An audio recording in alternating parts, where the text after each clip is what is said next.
लड़का अगर देखल जा हमरा चारों लड़का सन के मिला के 27 गो हमर नाती बाड़ा सन। दीदी ए दीदी रे बोले हे जा बैठे में लो बड़ा देह टाइम पे चली हम लो हम जाता नहीं तन चाच दे तो दी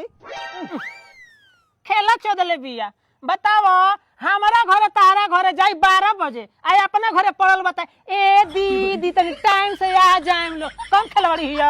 ए दीदी का हो अरे वो घर कोई को लड़का बड़ा सा हमरा घरे लड़का अगर देखल जा हमरा चारों लड़का सन के मिला के 27 गो हमर नाती बाड़ा सन। बाप रे हमरा घर 20 गो बड़ा सा आ काहे खातिर पूछा तारू? ए दीदी ऐसे पूछा ता नु एकरा घरे नु सो गरी लड़का सन के लेके जाए हां अब बिना नाश्ता ले ले नु ए कहू लड़का सन के आवे ना देम हम देखो कहलू तो याद पड़ल हमारा ननद के बारात आई रहे नु तो गांव नगर के लोग हमारी इज्जत ढोवे कि का घटल का बढ़ल आई भतर काटी अपन सोरी के छावना लेखा लइका लेके आइल आ नाश्ता ढोवे में रहल सन।